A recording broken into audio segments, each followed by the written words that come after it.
Good evening, ladies, gentlemen, and Bannock, and welcome to episode 8 of the Spike Nation Weekly Podcast.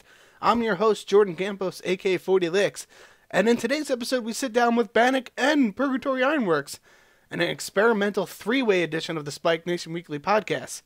We're going to discuss all the Spike Nation issues.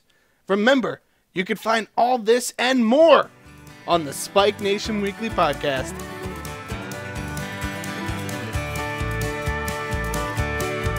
He made his living swinging a hammer, turning hot iron into gold. Everything he made, his heart was in. Never let his hammer get cold. Can't let his hammer lay still and cold. He was more than just a blacksmith, an artist so rare and fine. Everyone who knew called him the best, said he was one of a kind. They all said he was one of a kind. I was just a lad of 17. I would help him at his trade.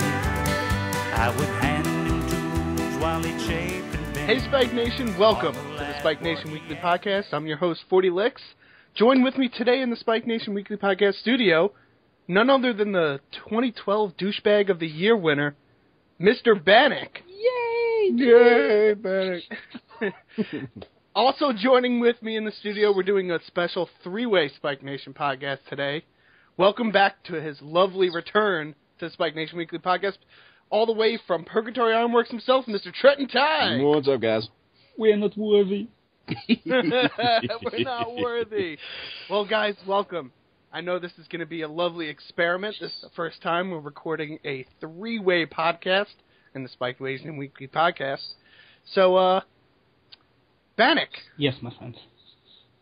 Guns. Yes, guns. Let's talk. Purgatory Iron, Mr. Trenton.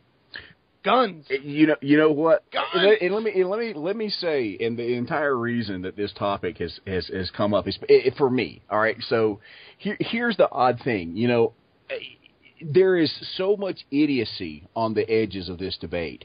And the problem is reasonable people get pissed off real quick and take their ball and go home. But the problem is when reasonable people do that, then only idiots are left out there, and that's where shit goes nuclear. And you know, there's only about 3 or 4 reasonable people on Spike Nation, and you know what? Most of them are present right now on the Spike Nation Weekly Podcast, I must say. Well, you know, but and I got to say this too, and I'm actually, you know, and Jordan, you may not realize this, but you know, I don't realize many things. Yeah, this is true, but hey. The big thing is that for somebody to actually kind of come up from behind the screen is a big deal, because now for you guys it's not such, you know, my nasty ass is in front of everybody being paraded around doing a video every week. And that exposed. Listen, I'd pay for that. Well, yeah. Hey, I would pay. Hey, if this blacksmith thing. Listen, if you showed a little bit more skin, you might sell more DVDs. I'm just saying that, Trent. Look here, if the blacksmithing thing ever goes down, I'm just gonna take up a professional name. You know, Bannock might be a weekly subscriber if you unbutton your. I'll buy a calendar if you have one. Hey, you laugh. There was a calendar. There was really a lot of consideration into making a Purgatory Ironworks calendar.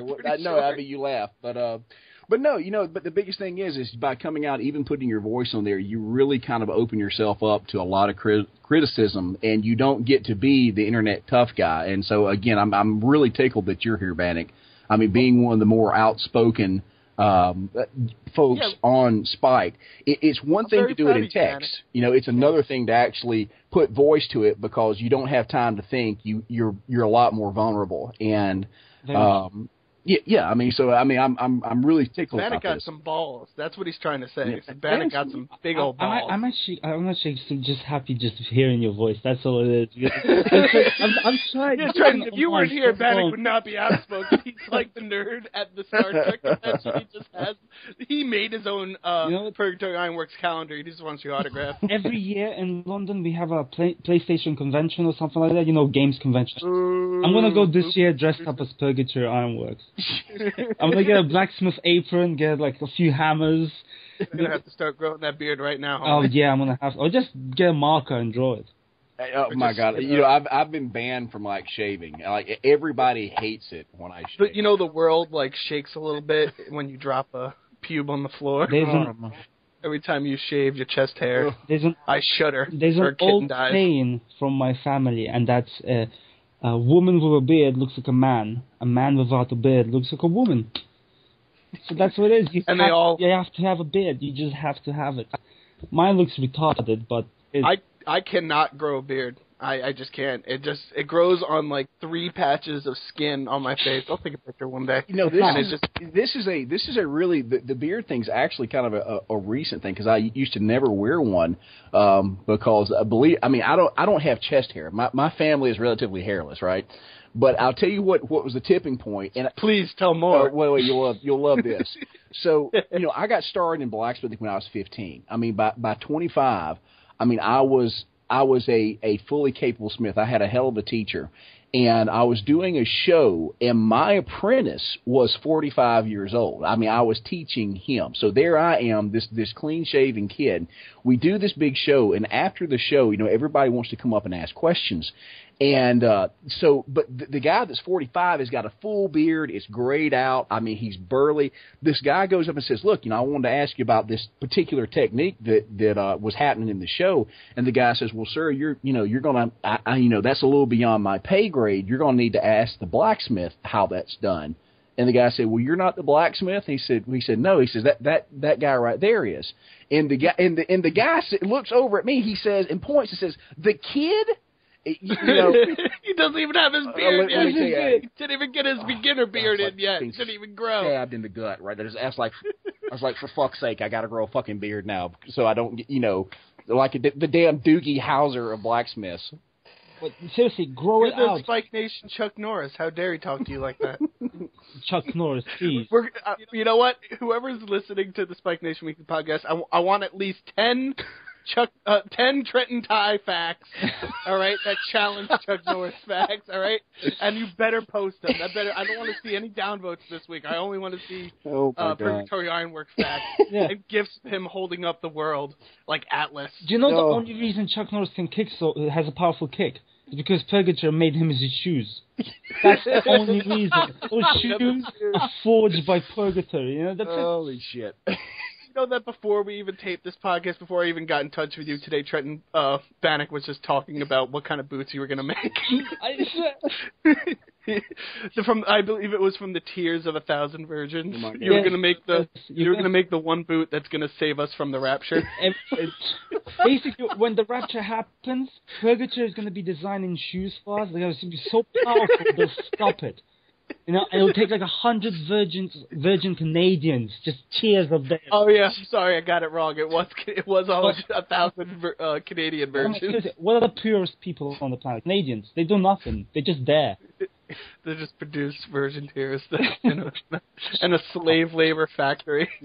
But you know what? You got to be specific with the virgin tears. I can imagine there's a lot of lonely Canadian boys out there, and I don't want to be having boots made out of 1,000 Canadian boys. If it saves you from the rapture, you'll take any tears you can get. Do it.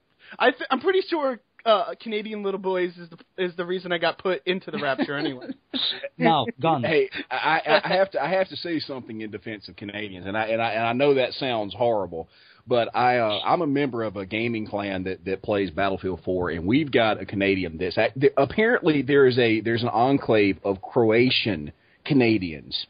And I mean, my favorite. Look here, let me tell you. I mean, just these huge burly men, and you need to see their women. I went to my buddy's Facebook page, and he's got pictures of all these girls.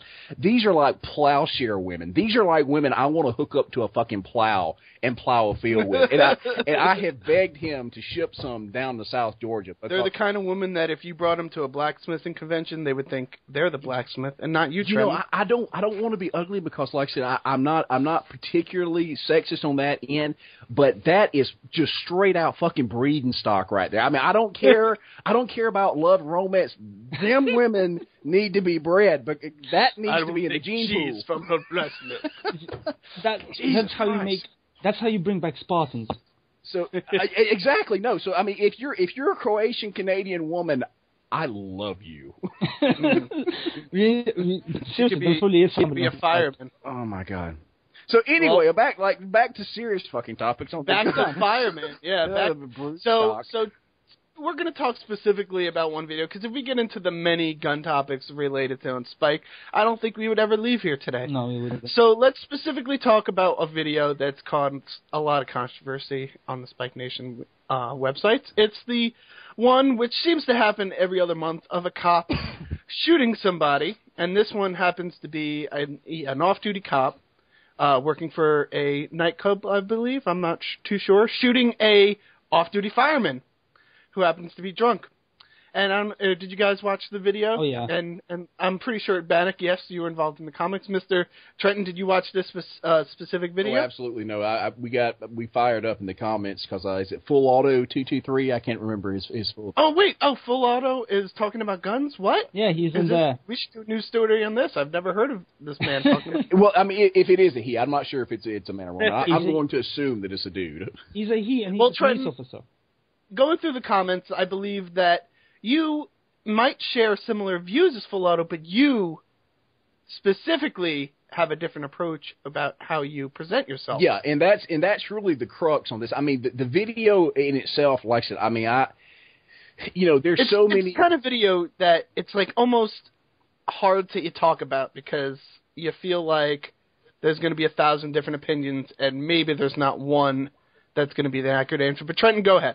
I mean, and the biggest thing that got me to comment on there is 223 because I'm in kind of a hell of a position. Okay, it is a position that I mean the majority of what this man says I am absolutely on board with. Okay, I don't consider myself a Republican, but I mean I'm this creepy hybrid because like most of my internet brethren, I mean I tend to be very liberal in that end of it. But when it comes to guns, because of my culture and because of the place that I grew up, these things are very important to me, and it's very different in Europe, and we'll get to that later. But with 223, there, and I said this before, there is such vitriol that comes from that side that it obscures reasonable points. That video, I mean, it bothered me a lot because there were so many mistakes it should. made. It's a person being killed. Well, I mean, it doesn't show the whole thing, and him probably bleeding out. But yeah, if you take the gist of it, it's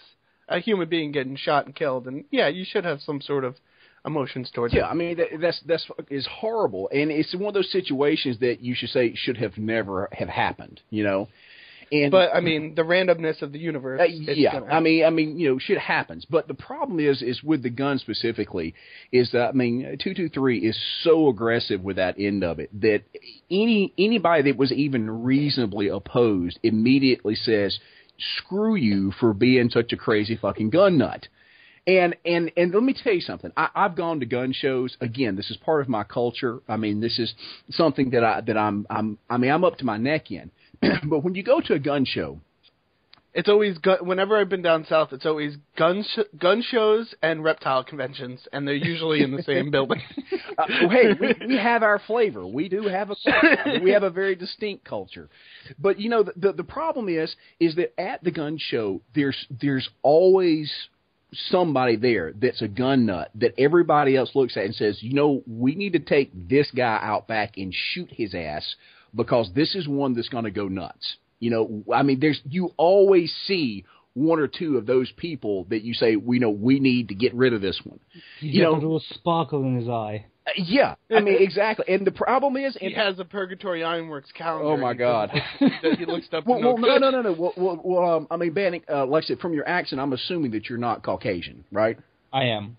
You are Caucasian. I'm Ukrainian. He sounds German, but he's from London. Okay. It's the weirdest. Well, then we're like a monochromatic panel here because you understand that it's always the white guy that crawls up in the bell tower to shoot people. You don't hear about black folks doing some crazy shit like that.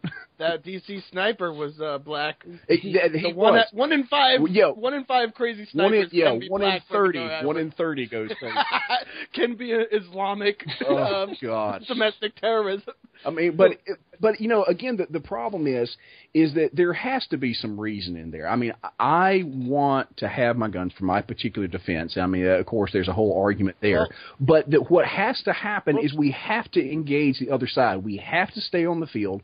We have to talk. And again, you know, people may not agree with my opinion, but it is important to talk about the reasons in my situation why I feel that I want them.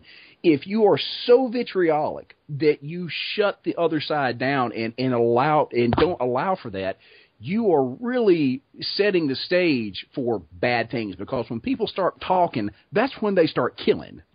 Well, Trenton, you said we're going to do talking, and talking we shall, and we're going to do a lot more talking right after this quick break. Hey guys, if you enjoy listening to the Spike Nation Weekly Podcast, then you obviously enjoy SpikeNation.com. So please, consider donating. Just click the link on the top left of the homepage and send a couple bucks to the Spike Nation pages. It's the least you could do, and every dollar counts. Now, back to the show.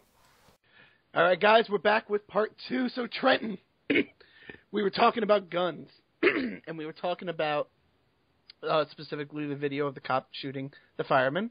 Now Trenton, you had a certain position on this topic, and I wanted to ask you a quick question. Now, do you believe that every American has the right to own a firearm? Is that part of your beliefs? Like I said, that's one of the freedoms that we're afforded by our piece of paper in government. But yeah. But Trenton, as a gun owner, do you think every American should have the right to own a firearm? You should have the right. I don't believe that everybody should have one. But again, it's the whole sandbox. If I have the right to do it, somebody else has to have the right. That's the rules. We were talking about that. We were talking about that.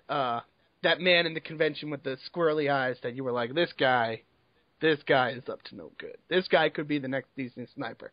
Now, how can we combat who owns a gun and who's not? Like, what sort of, because I feel like as a responsible gun owner, you should and I remember we talked about this in our last podcast, how you had to go through certain leaps and bounds to get a certain firearm you owned. I believe you told me what remind me a little bit, remind the audience what you had to do what to get your firearm. I remember you saying that, I mean, you know, if the you restrictions go, possibly in your county.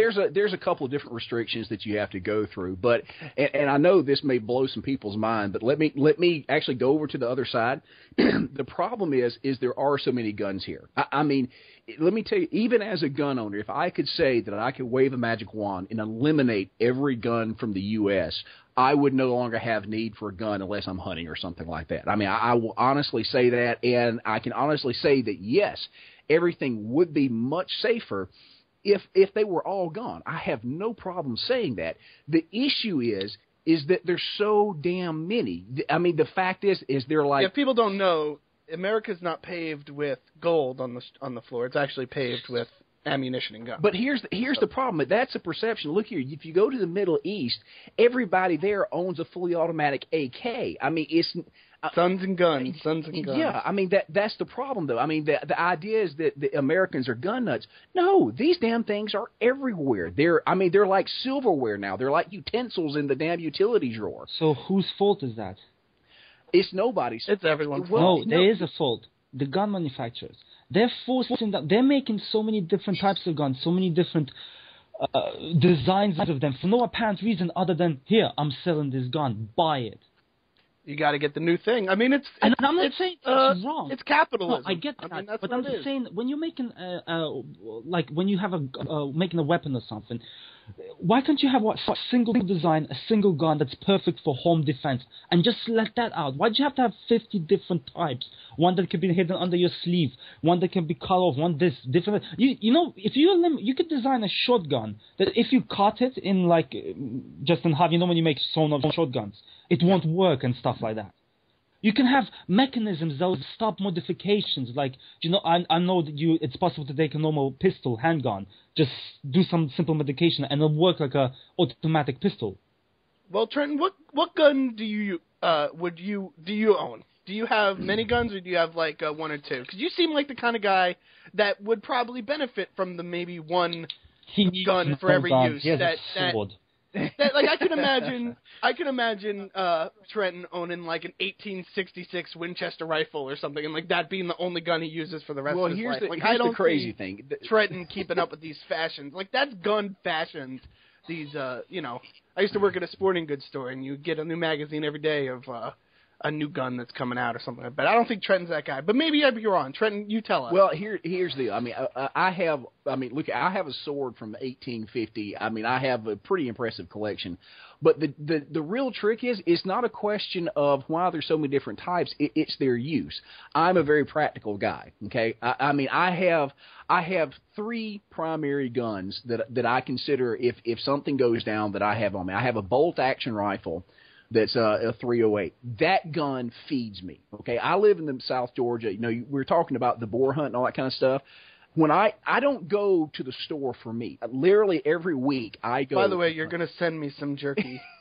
All right, we're just gonna get that before we talk about anything. You're sending me some sausages and some jerky. Well, right and now. Again, I mean that rifle feeds me. Okay.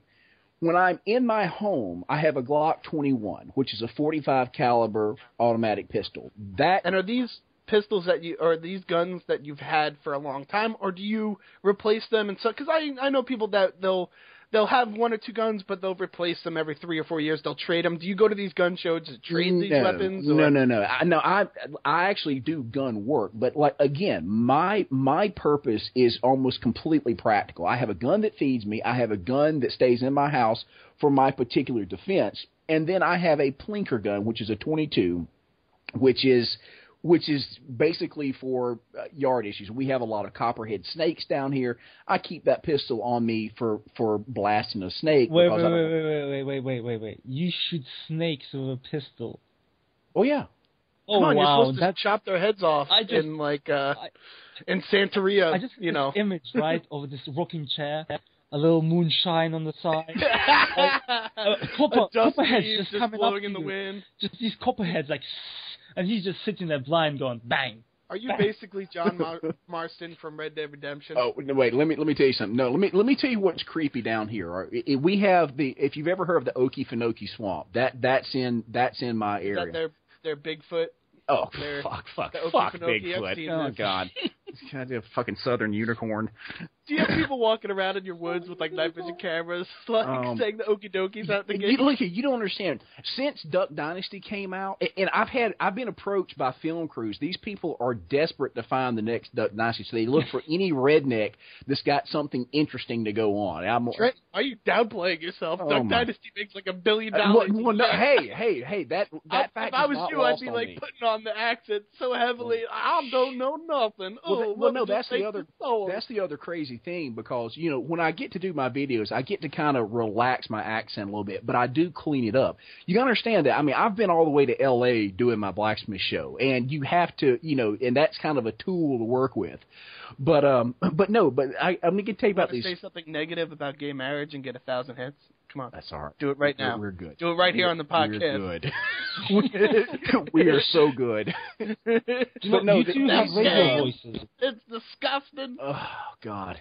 But no, let me tell you, the snakes though. We have in these swamp areas, we have what they call cypress trees, and they kind of hang out over the water. And these what we call a water moccasin. It's a poisonous aquatic snake down here. These sons, cottonmouth, right? Yeah.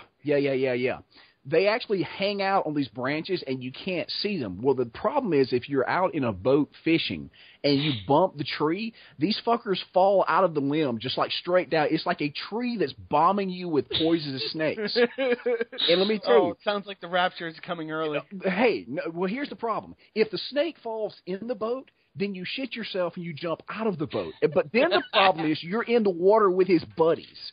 So then you got swim. Oh, he's trying to sleep with his wife, and he's not happy about it. Holy shit. So, yeah, so that's why we have a gun, because you see the bastard sitting on the limb, and you go, I see you, little fucker. Well, bringing up this video specifically, I mean, this I don't think this video can boil down the gun issue in one thing. I think this is more of like a mental capacity of, I mean, was this a real cop that was just doing extra side work, or was this a I don't think it's hired security? I don't think it matters. I think the biggest problem is the person was found when he was drunk, and that person shouldn't have even tried to arrest him. He's bigger than him. You can look at that. Yeah, I mean, and again, and the biggest issue, and again, the video itself, there's really no question about it. Here's a dumbass that, again, and like I said in my post in there, here's a guy, here's an armed cop, there's a big drunk guy, you know how this guy's going to react. You have the complete advantage. You have the game won. You're on top of him. Exactly. You have the game won. Well, you don't even have to touch him. You are the cop. You have a gun. You have several different ways.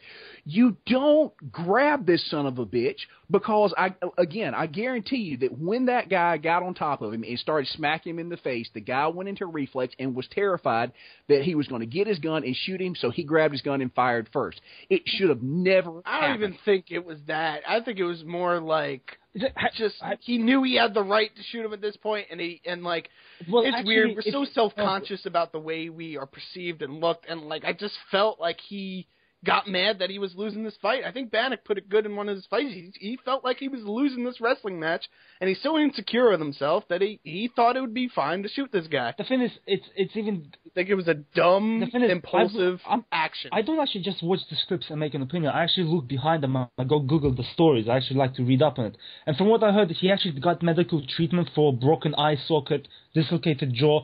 So it wasn't just minor punches, but that's understandable. That's a bloody fireman. He's trained to break wood with his fists. So and them drunk people, man, they could. This is why I don't go out drinking. These drunk people hit. Point. He's so drunk by the looks of it. The person doesn't even understand what's happening to him. Yeah. For all he knows, that police officer is a robber trying to take away his wallet. I've been drunk before, and I know what it's like to be so drunk you're sitting there going, yeah, something. People stolen phones from me like that. And that's what I think was basically happened. The police officer tried to subdue somebody he really shouldn't have. Now, I know I'm going to sound like a bigot or something, but in the UK, the basic procedure for that is call for backup, wait for 5 or 6 other people to come, and then arrest him. And throw him in the drunk tank. No, and this is, and let me point this out. I want everybody to understand that here I am in the middle of redneck South Georgia, okay, a gun-toting advocate, okay, and I am in complete agreement with the liberal UK, European, Ukrainian transplant. And we are in complete agreement. This guy worked at a nightclub, and he can't handle a drunk. I mean, what's the bigger job description of working at a nightclub than handling a big belligerent drunk? And if you shot every patron, you'd make no money. And that's the thing. I mean, here's an officer that's obviously a smaller guy. That fireman was my size, okay? And this guy is trying to handle him. And let me tell you, when that guy got on top of him and put a couple of punches into that cop's face, I guarantee you that fucker was seeing stars. And at that point, he knows as an officer that he is incapacitated and he is about not to be able to defend himself. And the problem is that now the assailant, all he has to do is reach and grab a gun. Now there's a threat of death. The gun should have never fucking been there as a point on that officer. And that officer is trained to bring him back up. So, again, why are you armed to the teeth knowing that you're going to have to deal with drunks, that you're going to have to deal with people that are bigger than you, and you're the only guy there? Stupid drunk people do not respond to threats. That's why they're drunk. That's the whole point. There's a reason why there's a diminished capacity in law when you're drunk or something, or you're so over drugs that you can't even control your behavior. But that, in my opinion, there was another problem when the police officer tried to knee drop him in the head. Some of the users were pointing, macho man? Yeah, some of the users were pointing out something like, "Oh, the fireman was punching him. He was in danger for his life. He had to defend himself." Yeah, when you're drunk and somebody's stomping you on your head, the first reaction is turn over and stomp him. That's what basically happened. I just think it's very bad police training, or the security guard was just having a really. He should lose his job minimum. Yeah. Oh no, that dude. He ain't getting hired again by that. No. I mean, I support jail time for that guy. I mean, look here. Again, if you want to say that he was, as a cop, he had all of his authority. He did not follow dick shit of a police procedure. He created that situation, and somebody died because he created it. Yeah. And there's people less than 10 feet away filming it. I mean, and it didn't look like he was aiming when he shot that gun. You know the worst I mean, thing is? you don't know what happens when your hand hits the concrete. You know, that gun could have went off and shot anybody. That's another point. That's a good point, man. You see, you should have been in the conversation before. Why are you doing it? Oh, I don't. I stay out of these things, man. But that's a good point. I'm like biting my nails on this topic if the conversation. cop I don't want to can't get handle into the gun, anything. what if he can't even handle the gun properly? Or for one thing, in Germany, do you know they have fingerprint holsters now, where you can't take the gun out unless the fingerprint scans it. Right. There's like Minority Report. Even adding that would have been. You know, See, this is why we need to develop new guns every other week, Bannock, no. to get inventions like this inside. You know, that's what. This is the thing. I understand the American has a big gun industry, and it makes, I guess, billions, I assume. Why aren't you making guns that are so safe, so secure? I mean, what we need to do is make a new tranquilizer killing bomb. instrument and get these guns out of here. Well, I mean, for one, to answer that, as far as safety in guns, I mean, it's like my Glock 21, okay, which is most likely, which is named Veronica, by the way. Well, like I said, but it is, the Glocks are, like I say, standard, and let me go a little gun nut here. They have a 6-pound trigger pull. Okay, we got 20 seconds, Trenton, and then we'll go into we'll do a part 3 for you. Okay. Anyway, so the thing is that it's very difficult to fire them if you're not a grown person. But as far as being secure, that comes in with common sense. You know, we can have the thumbprint and all that kind of good stuff. But again, my thing is, if anybody showed a half-ass. All right, guys, so we're back to part 3, and this is running a little long, so we're going to do a little last word. Bannock, since I feel like we didn't hear as much from you as I would like to, let's start with you with the last word. So what do you have to say about this issue? the guns. The guns, or just the fireman video, anything that you want to put your perspective out. If there's anything that you might have wanted to say, someone in the comments, or anything that you didn't get your word out of, there's your place to do it. Okay, first and foremost, Full Auto, stop with the whole Zimmerman thing. It's old, it's boring. I know, what are you, TMZ? We don't want to hear about it anymore. Unless he's fighting DMX, get out of here. Yes, we need to move on or something, pick something else. Secondly, guns need to be better controlled. That's my main thing. I'm not saying that should be illegalized, should be thrown away, and the whole argument for the Constitution, as much as I understand you Americans love it, and it's a great document, you shouldn't focus on the past. Too. Yes, I know, I love old stuff, but you shouldn't focus on the past. The whole point of law is adaptation and growth, right? And I agree with you, people should have the right, but there should be, I mean, for crying out, a simple thing to be like, force every gun owner to go to school training every year, like a driving license or an MOT, just to test the person knows how to use the gun. I know it's expensive. I know there's problems around it, but if you really want to tackle the issues, you go for that. Well, thank you. Oh, Bannock, go ahead. Sorry. No, I'm not going to go ahead. I'm done. Okay. Well, Bannock, thank you for your last word, and I do agree. Anything that we can print Purgatory Ironworks face on and give it to him, I would love to have a licensed copy of him. Trenton, I know you've been outspoken this episode. Let's go with the last word on this issue from you, Trenton. Fellow Americans, don't, especially to my gun-toting friends, don't be assholes. Yeah! I mean, the fact is we're going to have a lot of people that disagree on a lot of things, and we have to engage people, and we have to not look like complete idiots in the process. When we had the big Southern Confederate flag debate down here, I think South Park did an episode that, you know, that some people felt very strongly about their history, and then the KK shows up to help them. The black person getting hung on the flag. Yeah, I mean, exactly. You know, don't be the KKK coming to support our cause. We feel very strongly about the rights that were given to us by our Constitution. In my lifestyle, the guns are very important. And the thing is the entirety of our country is now asking for tolerance. And the fact is we can get a little bit of that tolerance back, but we can't be shitbirds about it. So we can give you a piece of the tolerance pie, Trevor. Hey, look, make good points, stand on the facts, stand on our history and our culture. You don't have to be an ass. Well, Trenton, I'm thinking Congressman Ironworks one day, okay? That's what I'm thinking. No. Godly For empathy. NRA, I hope you're listening to Trenton, because maybe he can get you a couple more votes. All right, so Trenton, we're going to dedicate the last 10 minutes of the Spike Nation Weekly podcast to what's going on at Purgatory Ironworks. We enjoyed the last video so much. So are there any updates? What's going on this week? once again, what did you have for breakfast today, Trenton? Well, look here. The biggest thing, and I've been kind of ducking this. Is well, first of all, we'll get to the boar hunt in just a second, but I really want to get you guys some footage of my house. I've been kind of living down here incognito. A lot of you don't know this, but when I moved back from Americas, I actually built a house into a shipping container, a Connex over-the-ocean container. And in that video where you saw me poke my head in there and show you the jacuzzi tub, wait till you see the rest of it. And I really want a lot of you guys to see it. We should do a Spike Nation Cribs episode of Purgatory Ironworks. I'm going to stab Purgatory one day because he's living my dream. I also have plans to get a shipping container and build it somewhere far away for myself. It's a perfect structure for a house. No, let me tell you, it was the smartest thing that I ever built. I was last year, the reason I didn't do a lot of videos last year, I was actually asked to step in and manage Habitat for Humanity, which is a big charity down here. Oh, yeah, I've heard that on Adam Carolla's podcast, the Ace on the House. They talked about Habitat for Humanity. Yeah, they got into some real financial trouble, and I actually was the boss of the company for a while. And anyway, so I was about to buy into the picket fence, and I was like, you know what? Before I do that, and our generation was born into indentured servitude with student loans, at least here in America. And so I watched all my friends now that are turning 40, they're still under student loan debt and are starting with nothing. And I said, maybe I'd be smart to make something small and have it paid for.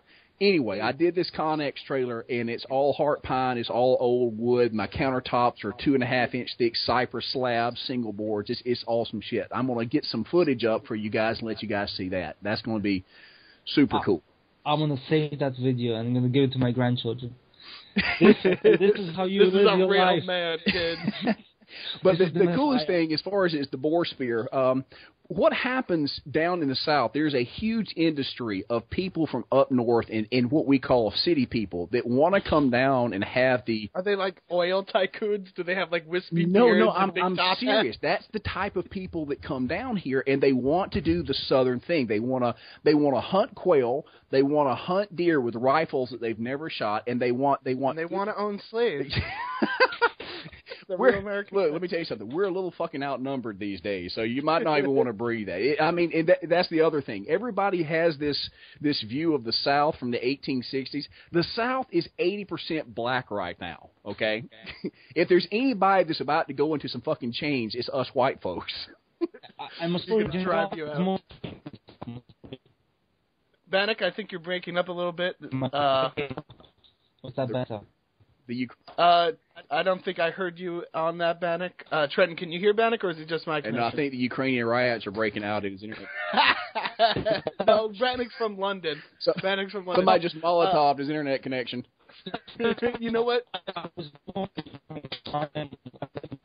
Yeah. No, you know what? I think we lost Bannock on this. Bannock, I will call you right back. I guess we'll take a quick break on the Spike Nation.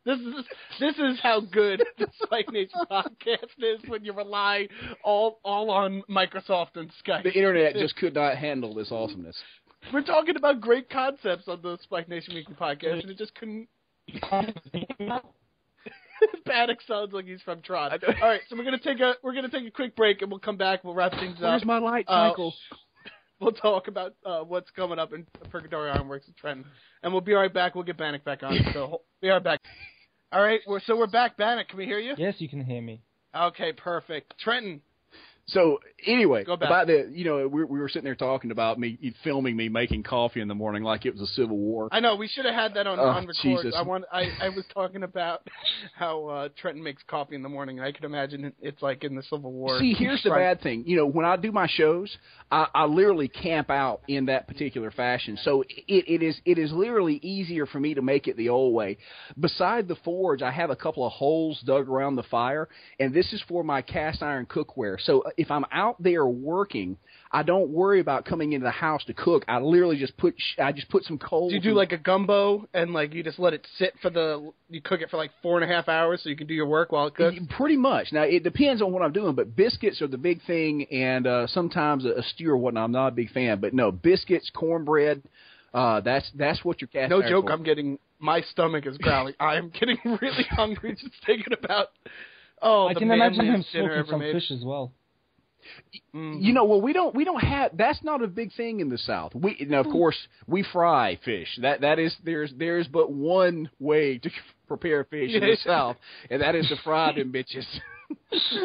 Come on, Bannock, you should have known that. No, back in Ukraine, we either raw or smoked. That's the way to go. I used to get some down up in Lake Ontario by Canada in the American side. They smoke a ton of fish there. Every place you go, just seeps of like smoked fish oil. It's really nice. Yeah, that's a real what we refer to as. It's either like a real Jewish thing or a real Northern thing. But we don't really make distinctions. See, that's the problem. I was like, being in the South and being around black, I am a wonderful racist for black people. I don't know shit about Jewish people. I cannot be a proper racist to Jewish people because I don't know anything about them. Look here, this is like if you knew the Jews I knew. Oh man, I think I've met one. Well, you've met one right here on the Spike Nation Weekly podcast. Oh, there we go. Well, like I said, well, I'm an atheist, but but yeah, I'm Jewish. But the funniest thing, when I went to California, there's a couple of these videos of when I went to San Francisco and I worked with this lady named Jill Turman, and there was a guy that worked with her named Tony. Great guy, but Tony is, I mean, not to use the term mongrel, but Tony was part Asian, part black, part white, and some other Filipino mixed in. And I'm like, I was sitting there, we were eating lunch. I'm like, I don't even know how to be a proper racist to you. I don't even have a name for what you are. I was like, I might have to come up with some shit like... He's basically Lou Diamond Phillips. Yeah, I mean, he's Mexican too. I'm like, maybe you're a Chigabacapino? And so this term, Chigabacapino, became like the new racial epitaph for whatever the shit Tony was. Chibabacapino. Chigabacapino. I bet you some of the Spike users are going to take that and start using that online. Yeah, they better make an account. I mean, because you had to include a Mexican slur, a black slur, a Filipino slur. So I tried to combine this all in it. So it was Chigabacapino. And for some reason, every time I said Chigabacapino, all I could think of was the Little House of Horror song, Chigabacapino. You could serve that dish at a Michelin star restaurant. I'll take a Chigabacapino, please. But it was. I'll take it al dente. I have a question for Trenton. Quick one. What's the best metal to work with? As in, the one you enjoy the most, the easiest to melt? The one in your pants. Wrought iron. Wrought iron. Wrought iron works like butter under the hammer. I mean, it's almost like working with copper. Of course, it's hard to get. In fact, it's in England, actually very close to where you are. It's in Sheffield. It's one of the only places they still manufacture what's called real wrought iron. We buy it over here for restoration purposes. It's very rare. But I've worked with some stuff that's 400 or 500 years old, and again, it just moves like butter. If I find some, I'll send some to you. Oh man, it's awesome stuff. Trenton, can you tell us the origins of iron? Where iron comes from? The best. Yeah. Actually, I wanted him to tell us.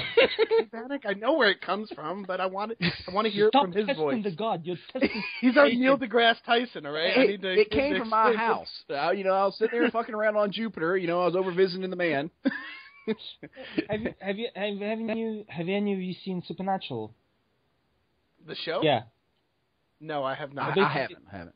Basically, there's a scene where Death is sitting there, and he's basically saying how petty it is for a human to ask a question like that. That's the same as you, man. Why are you asking him such a question? I just wanted him to explain in his luxurious voice the origins of the universe, all right? It's like... Excuse me if I want him to narrate everything. For him, right? It'll be the same as if explaining astrophysics to an ant. Going, here, this is... Well, you know what? There might be people in the Spike Nation universe that didn't know that iron came from outer space, and I thought they might think it's an interesting fact for Trenton to explain it. I'm sorry, Bannock. When you get your own podcast, you can run it your own way, okay? I'm going to start hijacking podcasts now. Hijacking the podcast. I'll make my own, and it'll be a competition. We'll both be taking Trenton once a day. Trust me, I'm pretty sure next week, the community is just going to want Trenton and Bannock to have their own podcast. I'm going to log on. It's going to be episode 9. I'm going to be like, what the fuck, guys? You're not going to be able to see it, but Bannock's going to show up in one of the burqa type things, the little head wraps with some flares strapped to his chest, and he's going to hijack the podcast. We can't see that, but he can tell us about it. You all know Spike Nation is pro-Muslim, so come on. I'm pro-Muslim? What? No, there was somebody, I think I brought up in the last podcast, that was clamoring that Spike Nation is pro-Muslim. Oh, there was some user who suggested there's a pro-Muslim agenda or something. Oh, I don't want to get into it. It was maybe we'll bring it up next pod. But that was I was leading this guy's comment. This guy is nuts. As a reasonable guy, do your guys' asses not draw up every time some user uses the word agenda? Because you know immediately following the word agenda, there's about to be some bullshit. Yeah. There's about to be a 5-page essay about how this guy is completely insane, and I don't care about, even if he was completely right. Oh my God, the proletariat are being oppressed by so 9/11 and President Bush. Get your goddamn tinfoil hat, quick! Oh man, I can't hold out. That's why I like Spike Nation. You know, I wouldn't be the same without these completely paranoid, delusional people. Yeah, they bring fun to the world. Well, you know, hey, listen, I can't blame myself. I've probably been there. It's like South Park. You know, You like South Park, I guess. A quarter of the world is retarded. You know, so. Oh, I would say a little bit more, at least if you're talking the ratio of Spike Nation. Yeah, Trenton, you did say you do these medieval recreations and stuff. Shows. Do you fully dress up like the blacksmith and stuff? And that's just his normal attire. I can't imagine Trenton goes out in normal clothes. I imagine the picture we see suspenders. You're gonna have to post this picture, save it from Skype. You're gonna have to post it as a thumbnail. It is a good picture. Hey guys, I have just had a freaking customer pull up in my yard. Let me bail. All right, well, Trenton, you know what? This is a perfect time anyway because we've already gone. So, Trenton, I want to thank you for being on the Spike Nation Weekly Podcast. Thank you so much, and we're looking forward to all the videos. Remember, guys, you can get all the DVDs at PurgatoriIronworks.com. Trenton, thanks for stopping by. You guys love you, Trenton. We love you. Well, thanks, Trenton. Thanks, Bannock. Yes. Most especially for joining me again on the Spike Nation Weekly Podcast. I tried to make it to try to come online more often, but, you know, everyone's busy. It's okay, Bannock. I don't know if we can handle much more of you. Oh, yes, you can. Trust me. I've got big plans next week. Yeah, well, that's good to hear. Guys, thanks for listening. If we have enough time, I'll post a music submission. But if not, I bid you, on behalf of my guest, Bannock, and my guest, Trenton from Purgatory Ironworks, I bid you all adieu. Bye. Bye-bye.